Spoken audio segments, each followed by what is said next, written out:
A man who left in fire returns in silence. The train whistle cried out across the autumn plains, long and mournful, like something wounded calling into the wind. Parker James lifted his gaze from the letter clenched in his hand, paper soft from being unfolded too many times, and watched the prairie roll past the window in a blur of gold and rust. 6 years gone, and yet his father's handwriting still cut sharp as a spur.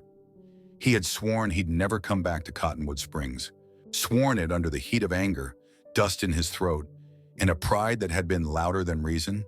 But the letter he held, the last one Harrison James would ever send, pulled him home like a rope around his chest. Your father passed. Ranch affairs need attention. No apology, no farewell, just duty. The train hissed as it slowed, steel shrieking against steel. Parker pulled the brim of his weathered Stetson lower, steadying the storm behind his ribs. He stepped down onto the wooden platform and found the air colder than he remembered, crisp, carrying the bite of coming winter. Cottonwood Springs had changed. The old dirt street had new wooden walks. A 2-story hotel stood where a saloon once leaned sideways in the wind. Strangers moved about with quick, business-like steps. Railroad men, shopkeepers, women in traveling dresses. The town felt bigger, busier, but Parker felt smaller, like a ghost slipping back into a world that had moved on without him. And yet, inside him, everything was the same. The same hollow ache, the same dust-dry guilt, the same memory of a girl with dark braids and fierce Apache eyes, who once made him believe he could be more than his father's son. Parker James? The voice shook him from the memory. Sulla Tanner stood near the station steps, black suit crisp, silver hair gleaming like frost. The old attorney looked thinner, drawn in the cheeks, but his handshake was still solid, unyielding in that familiar, dutiful way. It's been 6 years, Tanner said quietly. Your father kept count. Parker looked away at that, jaw tightening. You said he's gone. 3 weeks now. Heart gave out in the barn. Tanner cleared his throat, the way men did when carrying heavy news. There's much to settle. The Triple J needs a steady hand. And, well, your father left everything to you. Parker didn't speak. Couldn't. Grief wasn't the trouble. He and grief were old acquaintances. It was the weight of knowing he'd never get another chance to look Harrison James in the eye and ask why. Why he'd ruled his life like a storm. Why he'd torn him away from the only woman Parker had ever wanted to marry. Tanner led him toward the waiting buggy. As they rode out of town, wheels rattling against the hard-packed road, the attorney's voice softened. There's another matter you should hear. Parker felt his chest tighten. If this is about ranch business, it can wait. It isn't. Tanner hesitated, fingers curling around the reins. It concerns someone you once cared for. A low wind swept across the plains, whispering through the cottonwoods. Parker's pulse kicked hard. Tanner continued, voice measured. Do you remember the land to the east? It used to belong to the Hendersons. Parker nodded stiffly. I remember. Well, the family's gone, moved west years back, except for the one who returned. Tanner's brow furrowed, as if weighing each word carefully. The woman living there now goes by Nita. She's Apache. Parker's breath caught. A single name could still knock the wind from him. Nita, the girl who rode bareback better than most men. The girl he meant to fight for, until his father's iron will crushed every dream he had. The girl he left behind in a moment of shameful weakness. She married after you left, Tanner said. Lost her husband in a skirmish near the reservation line. Hard years since then. She runs a small spread alone. Tough woman. Too tough, maybe. Parker stared toward the distant hills where the land rose toward the east, the direction of every memory he'd tried to bury. Why are you telling me this? Because, Tanner murmured, your father asked me to. Parker's hands tightened on the edge of the buggy seat.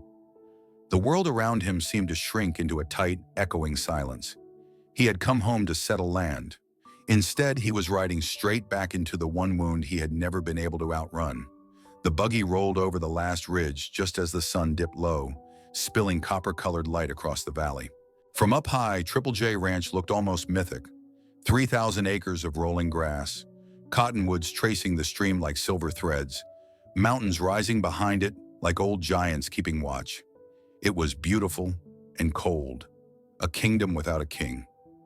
Parker hadn't set eyes on the ranch in 6 long years, but as the land opened before him, his breath stilled in a way he didn't want to admit. This was the place that built him, broke him, and shaped every scar beneath his ribs. Tanner slowed the buggy. "There she is," he said quietly. Parker's heart tightened. Triple J looked the same, but felt wrong, hollow, as if the wind had carried out the warmth when his father died. No smoke in the chimney, no dogs barking, no voices drifting from the barn, just the lonely creak of the ranch gate swaying in the breeze. As they neared the yard, a tall, broad-shouldered man stepped out of the barn. Gray threaded his beard, and the dry lines around his eyes spoke of long days and longer winters. Pete Wilson, steady as stone, reliable as sunrise. Parker climbed down, boots hitting dirt that felt too familiar and not familiar at all. "Pete," the old foreman removed his hat in a slow, respectful motion. "Welcome home, son." Home. The word landed heavier than a saddlebag of iron.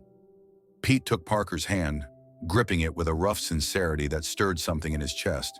"Didn't think I'd see the day you rode back through that gate." "Didn't think I'd see it either," Parker murmured. 2 young cowhands stepped out behind Pete, one tall and wiry, the other thick-built with sunburned cheeks. They hovered awkwardly, like boys trying not to stare at a legend turned flesh. "This here's Hank Mercer," Pete said, nodding to the tall one. "And that's Charlie Dawson. They've been with us 4 years. Good hands." The boys tipped their hats, wide-eyed. Everybody in the territory had heard of the son who walked away from his father's empire and never looked back. To them, Parker wasn't a man. He was a story come walking. Parker returned the nod, though the weight of their expectations pressed uncomfortably at the back of his neck. Inside the house, the air felt stale, the silence almost thick enough to touch. Dust lay on the mantel. The big dining table, where his father once sat stone-faced through every supper, looked more like a relic than a place men ate and laughed. Not that Harrison ever laughed. Parker walked deeper into the house, boots echoing softly on the pine floorboards.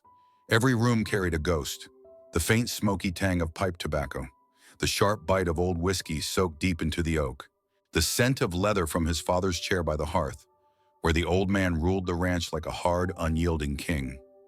Nothing had been moved, not the books on cattle breeding, not the half-empty bottle on the sideboard, not even the wool blanket draped over the armchair, as if Harrison James might walk back in any second, muttering about the weather or the price of feed. Parker swallowed hard. "Mrs. Abernathy isn't here. Left after the funeral," Pete said quietly. "Couldn't stand the emptiness." Parker nodded, though something inside him twisted. Then he climbed the stairs. His old room waited at the end of the hall, small, plain, and frozen in time. The same patchwork quilt, the same scuffed dresser, the same window looking toward the mountains, where he used to dream of a life beyond fences and rules. On the desk lay a book he hadn't thought about in years, a collection of poems. A memory hit him like a hammer. Nita placing it in his hands, her smile shy and brave all at once. He shut his eyes against the sting.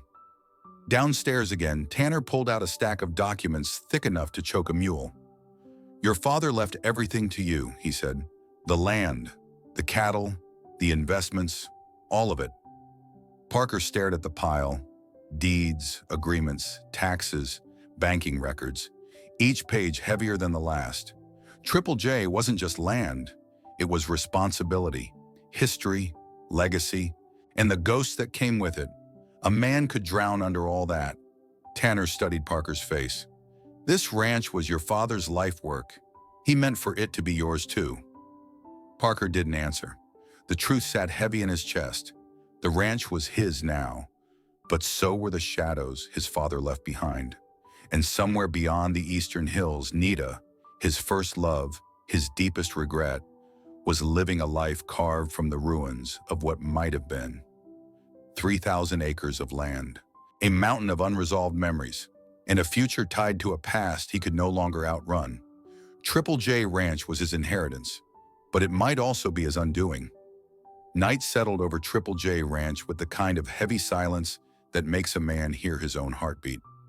Parker sat alone in his father's study, a lamp throwing soft yellow light across the oak desk.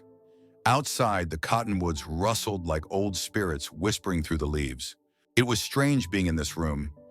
Harrison James's throne, command post, and fortress all in one. Parker had rarely been allowed inside as a boy. Even now, long after the man was in the ground, he felt like an intruder. He reached for the Bible on the nightstand. It was worn smooth from years of being handled by hard, calloused hands. A sliver of folded paper stuck out from between the pages, deliberate, placed rather than forgotten. Parker unfolded it, bracing for scripture. What he found instead was his father's handwriting. Tight, sharp, disciplined, just like the man. Parker, if you're reading this, then I've already left this world behind. The ranch is yours. I built it for you, even if I never found the right words to say so. But there are things I must confess before I leave you with the weight of my name. Parker's breath tightened as he read on. I wronged you about the Apache girl. I wronged her too. Pride is a sin, and mine cut deeper than any knife. If you have a chance to mend what I broke, don't repeat my mistakes. The last line hit like a hammer to his ribs. His father, stern, unbending, carved from stone, was asking forgiveness and urging Parker toward the very woman he once forbade. Parker sat back, stunned. For a moment, he couldn't breathe. It felt like the room shifted around him, walls leaning in, shadows stretching thin. This wasn't the voice of the man who raised him with hard hands and harder expectations. This was a man stripped bare, a man who had spent his final years haunted. For the first time in his life, Parker saw Harrison James not as the iron-willed rancher, nor the man who cracked orders like a whip, but as a human being carrying a lifetime of regret. His throat tightened. Why now, he whispered. Why not say it when you were still here? No answer came, only the groan of the house settling against the wind. He set the letter aside and turned to the desk, massive, scarred, and locked tight with secrets. One drawer stuck stubbornly, as if resisting an uninvited hand. Parker jiggled the handle, pressed his shoulder against the wood, and finally forced it open. Inside lay a bundle of letters tied together with a faded blue ribbon. Not his father's handwriting, his mother's. His heart dropped. He hadn't seen her handwriting since he was a boy small enough to sit on her lap while she read to him by the fire. He remembered her gentle voice, the scent of sage and lavender, the warmth of her arms around him. And then she was stolen by fever, long before he ever understood loss. Hands trembling, he opened the first letter. My dearest Harrison, I hear whispers again. Some from your people, many from my own. They say a James and an Apache should not marry, not with the blood spilled on both sides. But I will not let old wounds decide our fate. If we live in fear of the past, what future can we give our son? Parker's breath hitched. Apache. His mother hadn't been a Henderson at all. She hadn't even been white. She had been a woman caught between two worlds, just like Nita. Letter after letter told the same story. A forbidden love, a marriage fought on all fronts, a woman torn from her people because of who she loved, and a man, Harrison, so consumed by the fear of losing her that he grew to despise everything she came from. In the last letter, her handwriting wavered, words growing faint. If I die from this sickness, promise me one thing. Do not let bitterness poison Parker's life. He deserves love without fences, without fear, without the old war between our people. Don't let the past steal his future the way it nearly stole ours. Parker pressed the letter to his forehead, breath shaking. He felt 16 again, standing before his father, begging to marry Nita, only to be crushed beneath orders that came from rage he never understood. Now he understood. His father hadn't been trying to protect land or legacy. He had been trying to outrun the ghosts of a love he failed to keep safe. And in doing so, he'd driven Parker into repeating the same heartbreak. The study felt colder.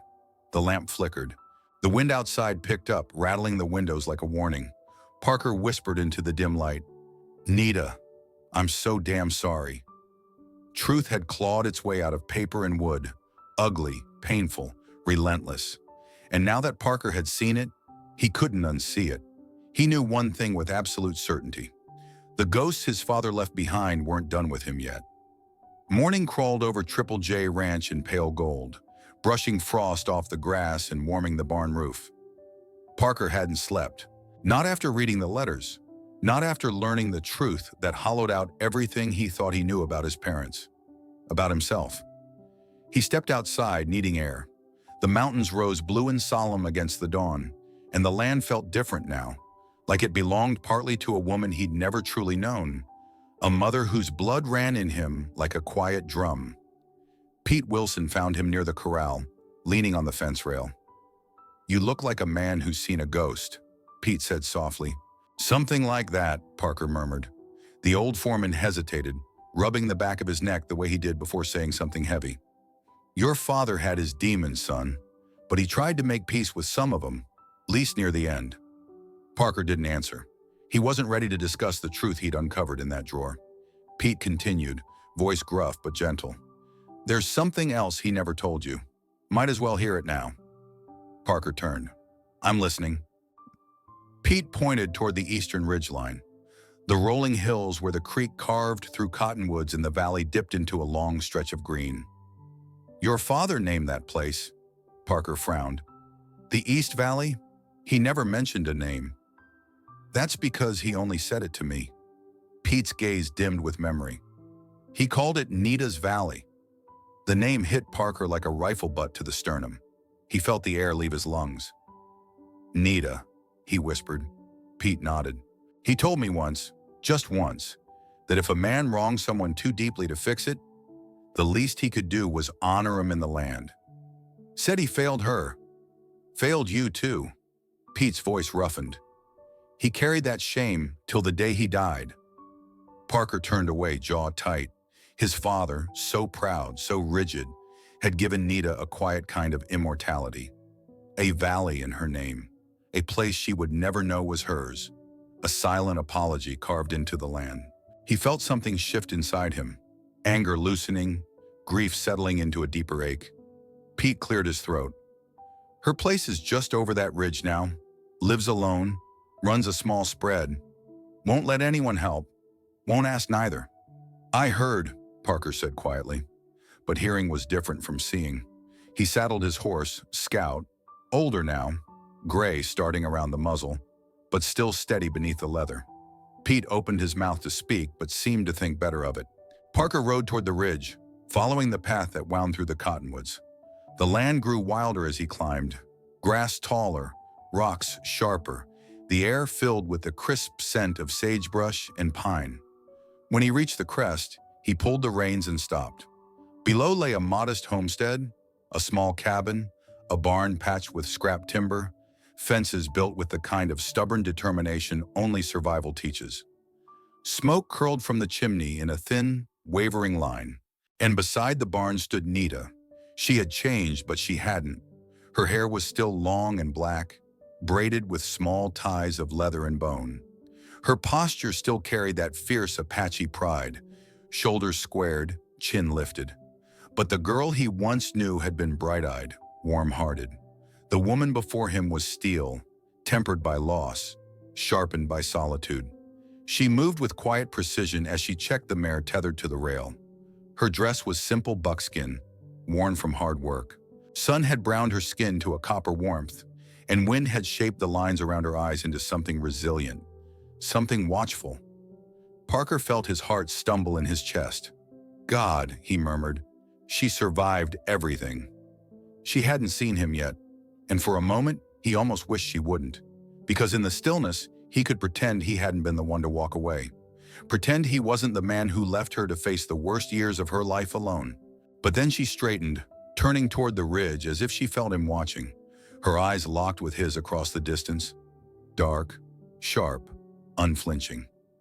Not surprised, not softened, just aware. And in that instant, Parker knew two things with brutal clarity. She was every bit as strong as the land she lived on. And no matter how many years had passed, no matter what ghosts he carried, his heart had never once forgotten her. Parker didn't go down to Nita's cabin that day.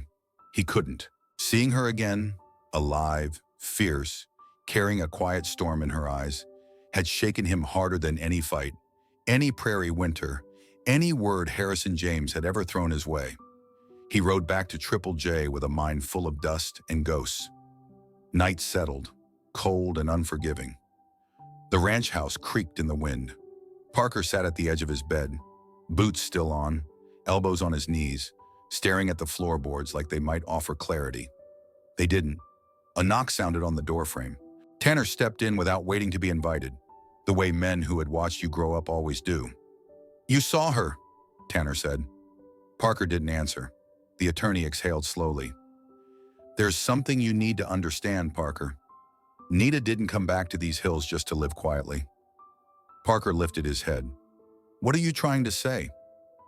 "She's running," Tanner replied. "From more than just grief. From more than widowhood." He hesitated. "From danger." Parker stiffened. "What kind of danger?" Tanner took off his glasses, cleaning the lenses as if that might soften what he had to deliver.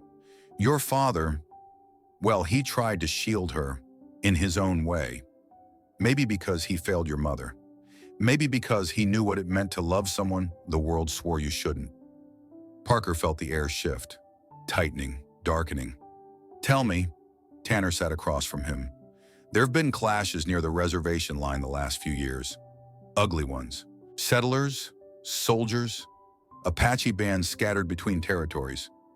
Folks itching for blood. Your father tried to keep the trouble away from our valley, but he couldn't stop everything." He paused. "And he couldn't stop what happened to Nita's husband." Parker's chest nodded at the name, even before Tanner spoke it. "Thomas," Tanner said. "He worked as a scout for the army, tried to ease tensions, keep both sides from killing each other. He was one of the few who believed peace was possible." A long silence followed. "He died in a skirmish 2 winters ago." Parker swallowed hard. He remembered Nita's soft laugh, her hope, her fire. Imagining her standing over her husband's body, blood on snow, screams echoing across the canyon, was almost unbearable. "How?" Parker asked quietly. Tanner's eyes dimmed. "Wrong place, wrong time. A patrol didn't recognize him. Shots were fired." He let the words fall like stones. "Nita was there." Parker's stomach twisted.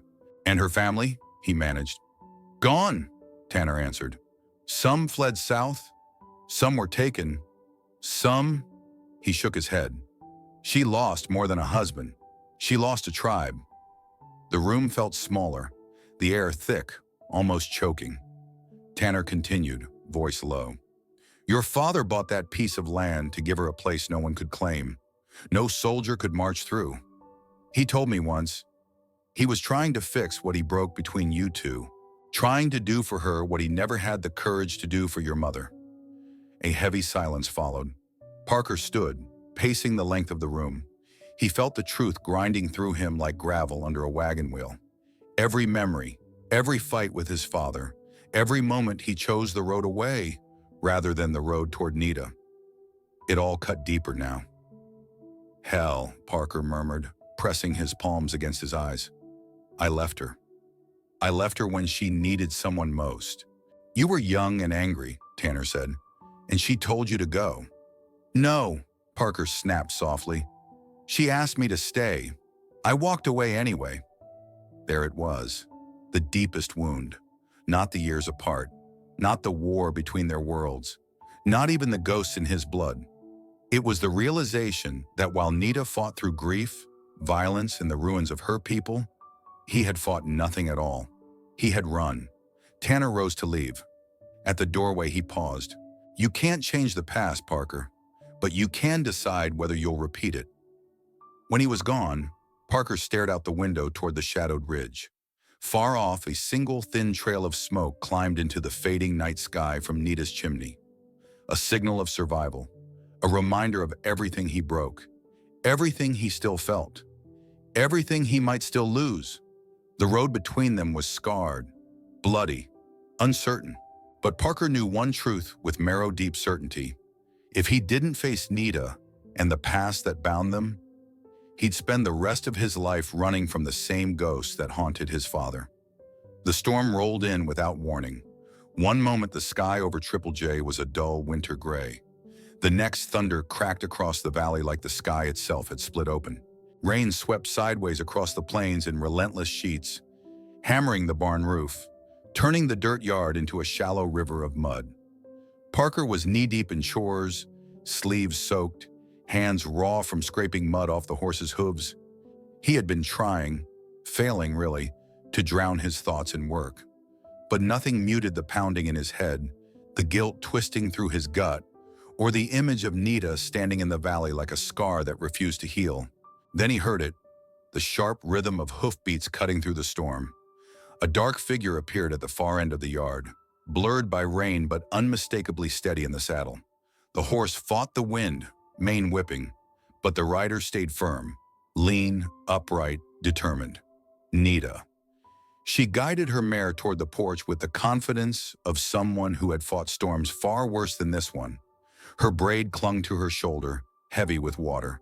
The fringes of her buckskin coat snapped in the wind like small flags. Rain slid down her cheekbones, shining like cold silver. Parker froze under the porch awning, breath caught halfway in his chest. He hadn't seen her up close in 6 years, and yet she looked exactly as he remembered. Sharp, beautiful, unbreakable. Except now she carried something new in her eyes. A guarded ache that didn't belong to the girl he once loved. She pulled the reins sharply and stopped at the porch. Her mare snorted, stamping wet mud onto the boards. Parker. Her voice was steady, even with rain dripping from her lashes. Nita. He said her name like a confession. She dismounted in one fluid motion, boots splashing into the mud. When she stepped under the porch roof, the space shrank around them, the air heavy with damp cedar, rain, and a history too big for two people to hold. Parker wiped mud from his hands on his jeans, suddenly aware of how rough and unprepared he looked. But Nita wasn't here to talk about the past. Her posture made that clear, straight, closed off, businesslike. "I'm here about the East Cut-Through Trail," she said. "The path your father allowed ranch hands to use across my land during roundup season." Parker nodded slowly. "I remember." "I'd like it closed." Her jaw tightened. "Starting today." The rain pounded behind them, thunder rolling across the valley like distant drums. "Nita," he began carefully, "that trail's been used for—" "I don't want it used anymore." Her voice cut sharp. "Not by you, not by your men, not by anyone." Parker searched her face. "Why now?" She met his eyes without flinching. "Because I don't want to owe anything to your family, not even a worn-out cattle trail." The words hit him harder than he expected. "I never wanted you to feel you owed us anything," he said quietly. "That's the problem, Parker." Her voice trembled, barely, but he heard it. "You never wanted anything enough to stay." The wind surged, rain thrashing against the porch roof. Parker swallowed hard, his pulse pounding like a warning. "Nita," he said, "what happened between us?" "Don't dress it up," she snapped. "Just answer one thing." She stepped closer, her eyes burning with a question that had lived in her for years. "Did you leave because of me, or because you were running from yourself?" Parker felt the truth claw up from his chest, raw and unwanted. He didn't look away. "I left because I didn't think I deserved you. Because your world, your people, your courage, I didn't have any of it." The rain softened for a moment, as if the storm itself paused to listen. "And?" she asked, voice barely above a whisper. "And I thought if I became someone better, someone worthy, maybe I could come back to you." Dunla, a hollow laugh escaped her, brittle around the edges. "And did you?" He didn't answer, because the truth sat heavy and cold between them. Whatever man he became, he hadn't become it in time for her. Nita inhaled sharply, rainwater glistening on her skin. "The years I spent without you, Parker, no apology touches that." Her words weren't cruel. They were honest, sharper than any blade. She turned, stepping back into the storm. "Close the trail. That's all I came to say." Parker reached out, just enough for her to see the movement, but he didn't touch her. "Nita." She stopped but didn't turn. "I'm sorry," he said, voice cracking like old leather, "for all of it." She closed her eyes for a heartbeat. Then, without a word, she mounted her mare and rode back into the rain. a lone, determined figure swallowed by the storm. Parker watched her go, the memory of her footsteps echoing louder than the thunder. Rain didn't wash away the past. It just brought everything buried to the surface. And now there was no turning back. The rain had passed by the next morning, but its shadow lingered in the quiet hollows of Triple J. Everything smelled of wet cedar and churned earth. Parker barely slept, replaying every word Nita threw at him. Sharp, deserved, echoing like hoofbeats in a canyon. By mid-morning, he finally saddled Scout and rode toward the eastern ridge. He didn't have a plan, only the weight of truth pressing against his ribs stronger than regret. He needed to talk to her. Needed to give her something more than apologies. Something honest, something long overdue. When he reached the narrow valley where the creek cut through the pines, he found Nita gathering firewood beside her cabin, her movements efficient, precise, guarded. She didn't startle when he approached. Apache women rarely did. She simply straightened, wiping bark dust off her palms. "You're persistent," she said, eyes steady. "I'm not here to fight," Parker replied, "or to ask for forgiveness." "Good," she said flatly, "because I don't give it easily." He dismounted slowly, as if afraid the wrong motion might send her running back into her silence. "Nita, there's something I need to tell you about my mother." At that, a shift, quick, small, but unmistakable, passed in her gaze, a flicker of recognition. Pain, even sorrow. "You don't have to," she murmured, turning toward her stacked logs. "I do," he insisted gently. "She wasn't who I thought, and not who most people believe." Nita's shoulders stiffened, her voice lowered. "She was one of us." Parker's breath caught. "You knew?" She turned then, truly looking at him. Rain had dried in her hair, leaving strands wavy and wild across her cheek. "I heard stories from the elders, about a young Apache woman who left her people for a white rancher, about how she fell ill, how she died far from her family. Some said she had a son." Parker swallowed hard. "Why didn't you tell me?" Her answer landed soft, but cut deep. "Because you left before I had the chance." The wind rustled through the pines, pushing cold down the back of Parker's neck. "She wrote letters," he said quietly. "Letters my father kept hidden. She begged him not to let anger tear apart the life they built. She didn't want the old wounds between our people to shape mine." He hesitated. "But it did. He made sure of that when he forbade me from seeing you." Nita's eyes hardened. "Your father carried his guilt in silence. Our people carried it in graves." Parker flinched. "I know what he did. At least pieces of it. Tanner told me about the incident near Merrill Ridge, the misunderstanding with the hunting party, how it turned to bloodshed." Nita nodded slowly. 3 died, 2 were injured, and your father refused to speak with the elders after. My uncle was one of the wounded. He limps to this day." Her voice held no accusation. It didn't need one. Truth carried its own blade. "Harrison James thought that if I loved you..." Parker struggled for breath. "History would repeat itself." Nita didn't soften. "And so he pushed you away?" "No," Parker said quietly.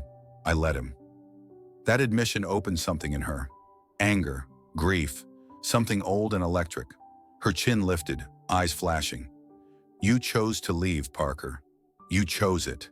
When I told you I needed you to stay, when everything inside me was falling apart, you walked away." Her voice wavered. "You didn't even look back." He stepped forward, pain raw in his chest. "I was young. I was foolish. I didn't understand what you were losing, what you were carrying." "No," she said, her voice cracking like dry wood. "You didn't want to understand, because understanding meant fighting. Fighting for me, fighting for us." Her hands trembled just once. "And you were afraid." A long silence stretched between them, filled with pine resin, distant thunder, and the ghosts of 2 lives split too early. "I was," Parker whispered, "but I'm not anymore." Something flickered in her eyes, a hesitation, a weakening, a memory, because beneath the anger, beneath the hurt that shaped her into steel, there was something she couldn't hide completely. She still loved him. or she wished she didn't. She turned away abruptly, gathering her firewood with sharp, deliberate motions. "The past doesn't change," she said, "and it doesn't heal just because you finally showed up." "I know." Parker's voice was steady, almost pleading. "But neither of us walked away from what we felt. Not really." Her breath hitched, barely noticeable unless a man was watching her as closely as Parker always had. But she didn't deny it. And that silence, painful, vulnerable, trembling between them, was the clearest truth he'd heard yet. The days after Parker's conversation with Nita felt like riding across broken country, every step uneven, every breath tight with what had been said and what still hung between them. He kept his distance, knowing she needed space. But distance didn't quiet the pull he felt toward her or the heavy truth her words carved into him. Still, he tried. He started small, reopening the old shortcut trail across Triple J land, the route ranch hands and travelers had used for generations before fences and grudges divided everything. He cleared the brush himself, repaired washed-out gullies, and posted markers so cattle wouldn't stray. Then he rode down to Nita's cabin one morning, not to ask permission. She'd already made her position clear. But to tell her plainly, the trail's open. Use it if you want. Nita barely looked up from repairing a saddle strap. "I said I don't want anything tied to your ranch." "It doesn't have to be tied to me," he said quietly. "It's just a trail." "It never is," she replied, voice low and guarded. "Not here." He tried again the next week. He sent Charlie and Hank, his two youngest ranch hands, to help mend the section of her north fence where winter storms had torn it down. They returned before sundown, cheeks red, faces stiff.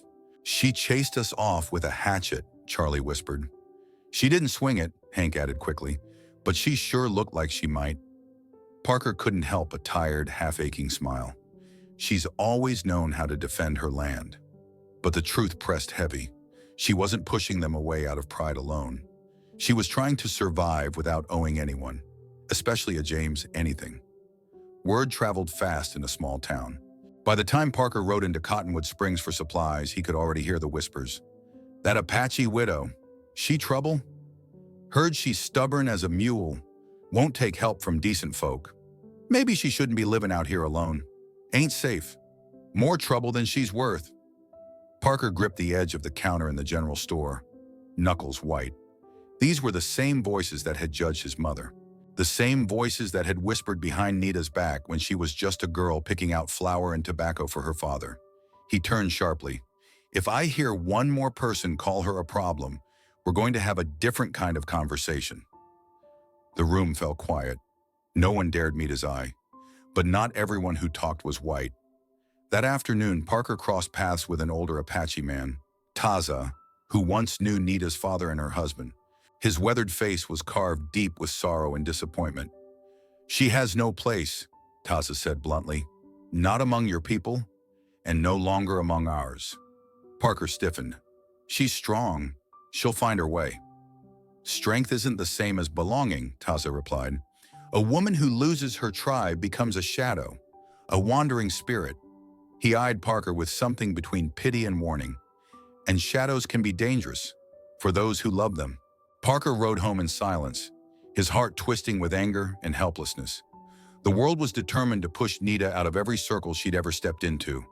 They saw her grief as burden, her independence as rebellion, and her survival as threat. He wanted to fix it, wanted to shield her from every whisper, every cruel glance. But she would never accept shielding. That wasn't who she was. Back at Triple J, Parker stared out over the land sprawled beneath the ruby glow of sunset. 3,000 acres of responsibility. Land people could fight over, die for, hate each other because of. He had inherited all of it, and inheriting meant deciding what kind of man he would be with that power. So he made a choice. He called the ranch hands together that night beside the dying fire. "We're doubling the winter feed stores," Parker announced, "expanding the grazing pastures westward. And we're setting up a neutral grazing zone along the ridge for anyone, settlers or Apache, who needs it. No questions asked." Pete Wilson raised a brow. "You're trying to ease the tension." Parker nodded. "Someone has to." "And the real reason?" Pete asked quietly. Parker turned his gaze east, toward the dark silhouette of the ridge where Nita lived. Smoke curled from her chimney, faint and lonely. "She's out there alone," he said, voice low but steady. "And I'm tired of letting the past decide what happens to her." Pete studied him for a long moment. Then he nodded. "Your father would have called you soft." He smiled faintly. "But your mother, she'd have been proud." Parker didn't answer. He just looked toward Nita's valley, toward the woman who had survived loss, exile, and loneliness. Land could be divided, blood could be spilled, history could be cruel, but the West, wild, brutal, ungoverned, still held places where healing could take root, and Parker intended to make sure she found one. The morning Parker rode toward the valley, the land seemed to breathe in a quieter rhythm. Soft dawn light spilled over the ridges, tinting the world in shades of amber and pale gold. A thin ribbon of fog clung to the creek that snaked through the trees, and the sound of water over stone echoed like a memory he hadn't allowed himself to touch in years. Nita's Valley. His father had whispered the name only once, but now Parker felt its truth. This place carried her spirit, her laughter, her fierce courage. It had held their beginnings and their breaking. If any ground could carry the weight of what they needed to say, it was this one. Scout moved carefully down the slope, hooves sinking into soft, rain-wet earth. The aspen leaves trembled overhead, tiny shields of green flashing silver in the breeze. They looked like the valley itself was holding its breath. And then he saw her. Nita stood near the bend of the creek, gathering wild mint in a small woven basket. The morning light struck her hair, turning the water droplets clinging to her braid into beads of obsidian. She hadn't noticed him yet. Her posture relaxed for the first time he'd seen in days, maybe years. She looked at home. She looked like the valley had grown around her. Parker dismounted quietly, but the soft crunch of gravel gave him away. She straightened, sensing him, and turned. No shock, no fear. Just a long, steady look, like she was deciding what pieces of herself he deserved to see. "What are you doing here?" she asked. "Talking," he said. "If you'll let me." Nita hesitated, then set the basket down beside her. "This valley doesn't belong to you." "I know," Parker said, "but it was named for you. Feels like that makes you the only one who has the right to decide whether I stay." A flicker passed through her eyes, a ripple of something she quickly smothered. She crossed her arms. "Say what you came to say." He took a breath that felt scraped raw. "My father, he spent his whole life trying to outrun what he did to my mother and what happened between our people. He feared losing me the way he lost her, feared me loving someone he believed the world would tear from me." Nita's lips tightened, not in anger, but in a pain she'd grown too used to carrying. Parker continued, voice lower. "He blamed your people for what happened at Marrow Ridge. Blamed himself. He thought if I built a life with you, those ghosts would come back and take everything again." "They took enough already," she said softly. He nodded. "I know. And he was wrong. About you. About us." Silence stretched between them, filled with the murmur of the creek and the trembling of aspen leaves. Nita looked past him, toward the far hills. "I lost everything, Parker. My husband, my family, my tribe. Every direction I turned, something was burning behind me, so I stopped turning." The honesty in her voice hit him like a punch. "Nita, I'm so damn sorry," he whispered. "For which part?" she asked, voice breaking for the first time. "For my tribe scattered? For Thomas dying in my arms? Or for leaving me when we still had a chance?" He flinched, but didn't look away. "For all of it. For everything I should have fought for. For everything you carried alone while I tried to pretend I wasn't part of any of it." She took a step back, breath trembling. "You weren't there when the world fell apart, Parker. You didn't see the smoke rising from our camp. You didn't hear the women screaming. You didn't hold Thomas's hand when he told me to run." Parker's voice cracked. "I should have been there for you. Not as a soldier, not as a savior, just as the man who loved you." Her eyes snapped toward him, shining, furious, wounded. "Loved?" she whispered. He swallowed. "Still do." The words settled between them like dust after a storm. Quiet, inevitable, honest. Nita's breath shuddered out of her. She turned toward the creek as if the water might steady her. But when she spoke again, her voice broke open like a bruise finally touched. "I haven't cried since the night Thomas died," she said. "Not once. Not even when they took my aunt. Not when I buried what little was left of my childhood." She closed her eyes. "But hearing you say my name the way you used to," her voice shook, just enough to reveal what she tried to hide. "It feels like someone finally remembers who I was before everything burned." A tear rolled down her cheek, slow, reluctant, shimmering like the morning light itself. She wasn't crying for the past. She wasn't crying for Thomas. She wasn't crying for the tribe she lost. She cried because someone finally stood with her in the aftermath, because someone chose her, not the fearless Apache girl from years ago, but the woman shaped by loss and fire. Parker stepped closer, not touching her, not daring to. "Nita, I'm here now, not running, not hiding, just here." Her breath wavered, but she didn't step away. And for the first time in years, the valley felt like it exhaled, as if the land itself was ready to give them something neither had ever been granted: a second chance. The sun slipped low across Nita's valley, pouring gold over the creek, the aspens, the scarred land that held more stories than either of them could ever speak aloud. Evening wind brushed against Parker's coat as he stood a few steps behind her, watching the light settle on her shoulders like a blessing she didn't yet believe she deserved. Nita's tears had dried, but the softness they brought hadn't vanished. She stood quietly, eyes fixed on the water, breathing deep like someone learning her own heartbeat again. Parker approached slowly, giving her room, giving himself time to find the right words. "Nita," he began, voice steady but low, "I don't expect you to forget what happened. I don't expect anything at all." She didn't turn, but she listened. "I'm not here to make promises I can't keep," he continued. "I've made that mistake before.